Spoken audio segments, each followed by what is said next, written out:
రేవంత్ సర్కారులో వాహనదారుల కష్టాలు అంతకంతకు పెరుగుతున్నాయి. హైదరాబాద్లో ట్రాఫిక్ సమస్య విపరీతంగా పెరుగుతోంది. ప్రయాణ సమయం తక్కువ, జంక్షన్ల దగ్గర ఆగే సమయం ఎక్కువగా ఉంటుంది. పెరుగుతున్న వాహనాల సంఖ్యను అనుగుణంగా ఎప్పటికప్పుడు ట్రాఫిక్పై పర్యవేక్షణ చేస్తూ ఇబ్బందులను అధిగమిస్తూ ప్రభుత్వం ముందుకు సాగాలి. కానీ కాంగ్రెస్ పాలనలో ట్రాఫిక్ సమస్యను పట్టించుకునే నాదుడే కరువయ్యాడు. తెలంగాణ రాష్ట్ర తొలి ముఖ్యమంత్రి కేసీఆర్ ఆధ్వర్యంలో ట్రాఫిక్ టెక్నాలజీతో ప్రభుత్వం వినూత్న మార్పులు తెచ్చి నగరంలో వాహన వేగాన్ని పెంచింది. ప్రస్తుత ప్రభుత్వంలో పరిస్థితి పూర్తిగా భిన్నం. పోలీసులకు అధికారులకు మధ్య సమన్వయ లోపం వల్ల వాహనదారులు, ప్రజలు పడుతున్న ఇబ్బందులపై మరింత సమాచారం మా ప్రతినిధి రంజిత్ అందిస్తారు.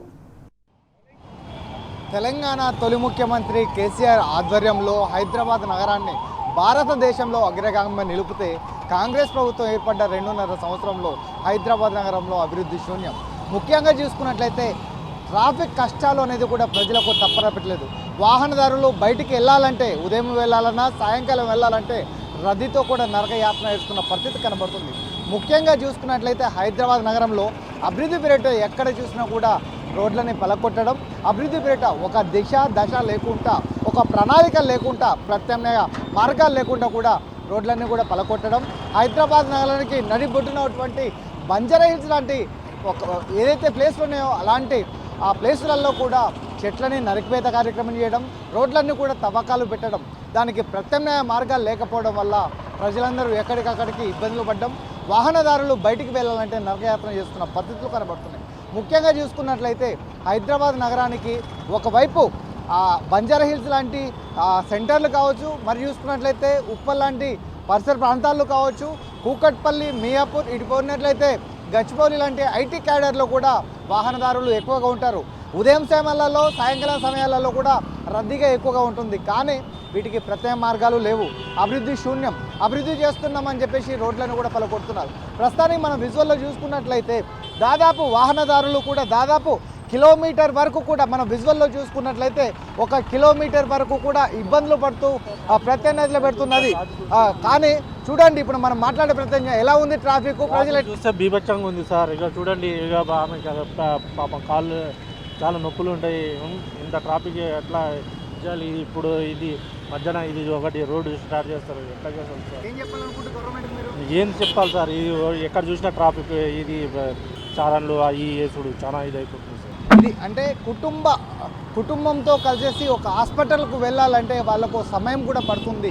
కనీసం దాన్ని పట్టించుకునే పరిస్థితులు లేదని కూడా వాహనదారులు చెప్పే పరిస్థితి కనబడుతుంది.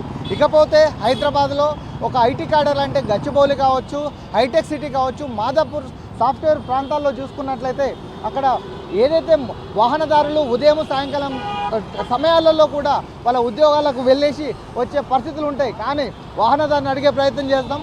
అన్న, మీరు ఎక్కడి నుంచి వస్తున్నారు? దాదాపు ఈ ట్రాఫిక్ చూస్తుంటే ఇటువైపు రోడ్లు పల కొట్టడము, ఇటువైపు ట్రాఫిక్, దీన్ని ఎలా చూడవచ్చు? మియాపూర్ నుంచి వస్తున్నాం అన్న. ప్రతిరోజు ఇదే ఇబ్బంది అవుతుంది బాగా. ఇప్పుడు నేను ½ అవర్ అవుతుంది అక్కడి నుంచి, జేఎన్టీ నుంచి అక్కడికి రావడానికి ట్రాఫిక్లో ½ అవర్ అవుతుంది. ప్రతిరోజు ఇదే ఇబ్బంది. అంటే ఇప్పుడు ఒకవైపు ఇక్కడ అభివృద్ధి అంటున్నారు. ఈ అభివృద్ధి చూసినట్లయితే తెలియజేస్తూ దీనికి ప్రత్యామ్నాయ మార్గం లేదు. మీరు ప్రభుత్వానికి ఏం చెప్పదలుచుకున్నారు?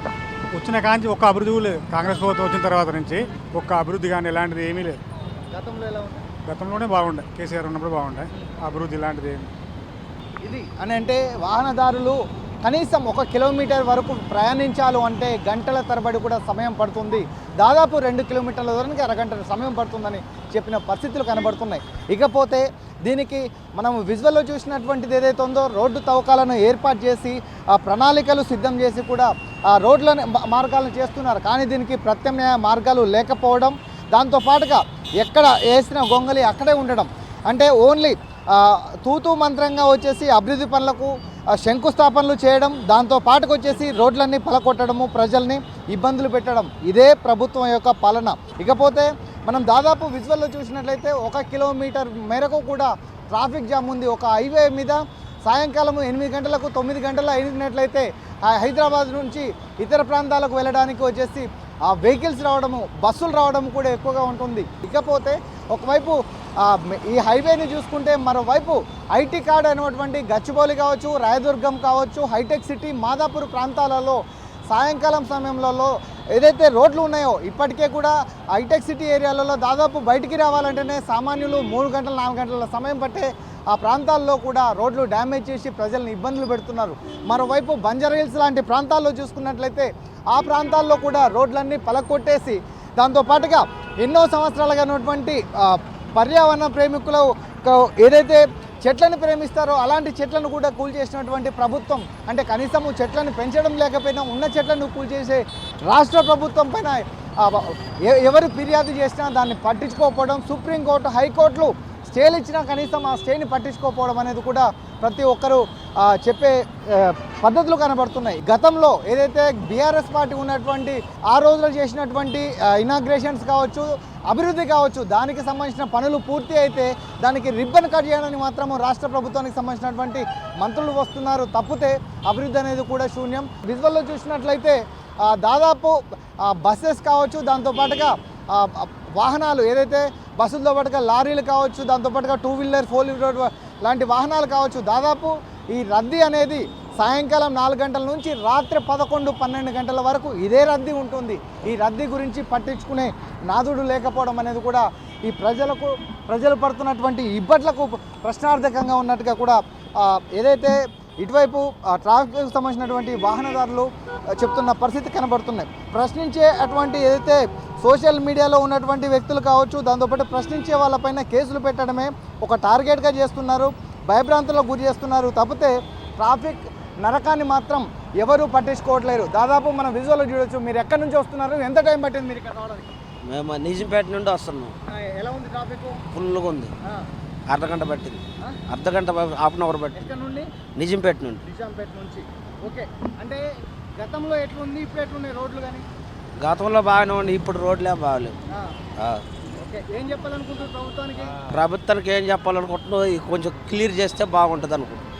ఈ విధంగా అంటే ఏదైతే దాదాపు 1 కిలోమీటర్, హాఫ్ కిలోమీటర్ ఉన్నటువంటి వాహనాలు వచ్చేసి రావడానికి అరగంట సమయం, గంట సమయం పడుతుందని చెప్పేసి వాహనదారులు చెప్పే పరిస్థితులు కనబడుతున్నాయి. ఇదంతా జరగడానికి పోలీస్ శాఖ వైఫల్యాలు, ట్రాఫిక్ వ్యవస్థ పైన పోలీసులు పట్టు కోల్పోయారు అనేది కూడా చెప్తున్నారు. వివిధ జంక్షన్ చూసుకున్నా ఆ జంక్షన్ వద్ద ఎదురు చూపులు చూడాల్సిన పరిస్థితి కనబడుతుంది. ఎప్పటికప్పుడు పర్యవేక్షణ చేస్తూ ఇబ్బందులను అధిగమిస్తూ ముందుకు సాగాలి.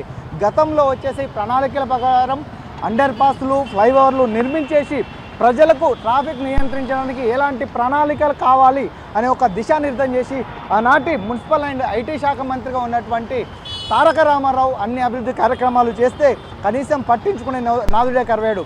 ట్రాఫిక్ ఎక్కువ సమయం ఉండడంతో నగర పౌరులు కాలుష్యం బారిన పడి అనారోగ్య పాలు కావడము, దాంతోపాటుగా ఆఫీసుల నుంచి బయటికి వచ్చే వాళ్ళు ఎవరైతే ఉన్నారో వాళ్ళు ఇంటికి చేరుకోవడానికి కూడా దాదాపు గంటల సమయం పడుతుందని కూడా వాపోతున్న పరిస్థితులు కనబడుతున్నాయి. కేవలం సాయంకాలం అయితే పోలీసులు టార్గెట్గా ఏదైతే వాహనాలు ఉన్నాయో వాహనాలకు సంబంధించినటువంటి ఆ చలాన్లను చెక్ చేయడము, వాటిపైన కేసులు వేయడము తప్పితే ట్రాఫిక్ నియంత్రించడంలో కూడా ఫెయిల్ అయిన పరిస్థితులు అనేది కనబడుతున్నాయని వాహనదారులు చెప్తున్నారు.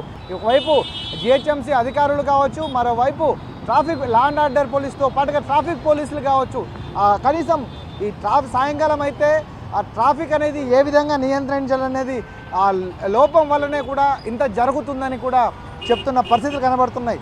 ఈ గత ప్రభుత్వంలో చూసుకున్నట్లయితే వీటన్నిటికీ అనుగుణంగా ఫ్లైఓవర్లు, అండర్ పాస్లు నిర్మించి ప్రజల యొక్క కష్టాలు తీర్చడానికి కూడా హైదరాబాద్ నడిబొడ్డు నుంచి నగరంలోని ఉప్పల్ వరకు కావచ్చు, ఇటు పటాన్ చెరువు వరకు ఎక్కడికక్కడ కూడా ఫ్లైఓవర్లు వేయడము, హైదరాబాద్ నుంచి హైటెక్ సిటీ ప్రాంతానికి ఐటీ కార్డర్కి అండర్ పాస్లు, దాంతోపాటుగా ఫ్లైఓవర్లను ఏర్పాటు చేయడము, దాంతోపాటుగా వచ్చేసి ఒక మెట్రో ట్రైన్ వల్ల వాహనదారులకు లేకుండా మెట్రో రైల్ వల్ల కూడా సగం మంది ఏదైతే సాఫ్ట్వేర్కి సంబంధించినటువంటి ఉద్యోగస్తులు ఉన్నారో వాళ్ళందరూ కూడా ఐటీకి అందుబాటులో ఉండే విధంగా కూడా ఒక ఐటీ కార్యాలలోకి మెట్రో ట్రైన్ ఏర్పాటు చేయడం వల్ల దాదాపు 50% జనం కూడా ఏదైతే ఎంప్లాయీస్ ఉన్నారో వాళ్ళందరూ కూడా దానిని మెట్రో రైలును కూడా చూసుకున్న పరిస్థితులు కనబడుతున్నాయి. ఇంత తతంగం జరుగుతున్నప్పటికీ రాష్ట్ర ప్రభుత్వం ఎందుకు పట్టించుకోవట్లేదు?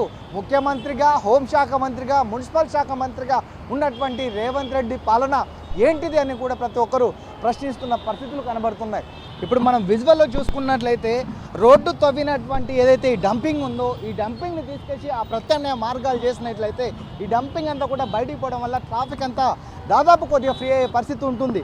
కానీ రోడ్డును తవ్విన తర్వాత దానికి సంబంధించినటువంటి ఏదైతే పలకొట్టినటువంటి రోడ్డు ఏదైతే ఉందో ఆ రోడ్డును ఇక్కడే వేయడము, దాంతో పాటుగా చూసినట్లయితే ఈ రోడ్డుకు సంబంధించిన దాంతో పాటుగా అవతల మరమ్మతుల కార్యక్రమాలు చేయడానికి నెలల తరబడి జరుగుతుంటే ప్రయాణికులు ఇబ్బందులు పడతారా పడరా అనేది కూడా దాదాపు ఇక్కడికి వచ్చినటువంటి ఒక ట్యాక్స్ పేయర్స్ అనేది కూడా మేము ఇబ్బందులు పడుతున్నాము, నరక యాత్ర పడుతున్నామని చెప్పేసి అంటున్నారు. అంటే రాష్ట్ర ప్రభుత్వం చేస్తున్నటువంటి అభివృద్ధి ఏ విధంగా ఉన్నదో అని కూడా కళ్ళకు కట్టినట్టుగా కనబట్టే పరిస్థితులు కనబడుతున్నాయి.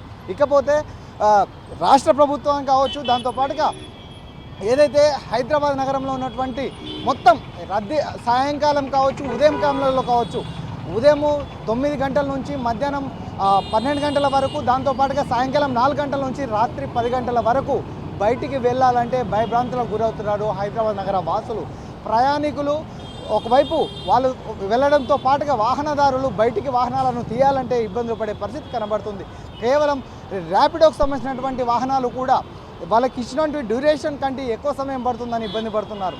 ప్రణాళికలు లేకపోవడం, అధికారులపైన పర్యవేక్షణ లేకపోవడం, ఇవన్నీ లోపాల వల్లనే ఇన్ని ప్రమాదాలు జరుగుతున్నాయి. దాంతో పాటుగా కనీసం అభివృద్ధితో పాటుగా వాళ్ళపైన నిఘా లేకపోవడం, పర్యవేక్షణ చేస్తున్నటువంటి అధికారులు పనులు చేస్తున్నారా, ఒకవైపు రోడ్డు పలకొట్టినటువంటి అధికారులు ఎవరైతే ఉన్నారో దానికి సంబంధించినటువంటి డంపింగ్ని తీసిస్తే అక్కడ క్లియర్ అయ్యే అవకాశం ఉంటుంది. పలకొట్టిన ఏదైతే డ్యామేజ్ జరిగినటువంటి రోడ్డుకు సంబంధించినటువంటి ఏదైతే ఉందో ఆ డంపింగ్ అంతా ఇక్కడ ఉంటుంది, దాన్ని తీసే నాదుడు ఎవరు ఉండరు. ఇదే విధంగా హైదరాబాద్ నగరం ఐటీ గార్డెన్ కావచ్చు, మియాపూర్ కావచ్చు, పటాన్చేరు కావచ్చు, ఉప్పల్ కావచ్చు, బంజారా హిల్స్లోని వచ్చేసి పచ్చదనంతో ఉన్నటువంటి మొక్కలను నరికివేసే కార్యక్రమం కావచ్చు, ఇవన్నీ చేస్తున్నటువంటి రేవంత్ రెడ్డి సర్కార్ కనీసం ప్రత్యామ్నాయ మార్గాలు, దాంతోపాటుగా వేరే రూట్లు ఏర్పాటు చేసి డైవర్షన్స్ పెడితే ప్రజలకు ఇబ్బందులు లేక ఉంటుంది. కానీ అలాంటి ఏ డైరెక్షన్స్ ఉండవు, చెప్పే నాదుడు లేదు. అధికారులకు దోచుకునే ట్రాఫిక్ చలాన్లు కనబడితే, వాహనాలను ఆపడం, ట్రాఫిక్ చలాన్లను వసూలు చేయడం, ఇది పోలీసులు చేస్తున్నటువంటి వసూలు తప్పితే ప్రజల బాగోల గురించి, వాహనదారుల గురించి పట్టించుకోవడంలో రేవంత్ రెడ్డి సర్కార్ విఫలమైందని కూడా వాహనదారులు, ప్రజలు చెప్పిన పరిస్థితులు కనబడుతుంది. ఇకనైనా రాష్ట్ర ప్రభుత్వం కావచ్చు, అధికారులు కావచ్చు, పోలీసులు కావచ్చు, దీనిపైన ఎలాంటి చర్యలు తీసుకుంటారనే దానికోసం వేచి చూడాల్సిన పరిస్థితి కనబడుతుంది. ఇది ఇవాల్టి గ్రౌండ్ రిపోర్ట్. కెమెరామెన్ గోపాల్తో రంజిత్, టీ న్యూస్, హైదరాబాద్.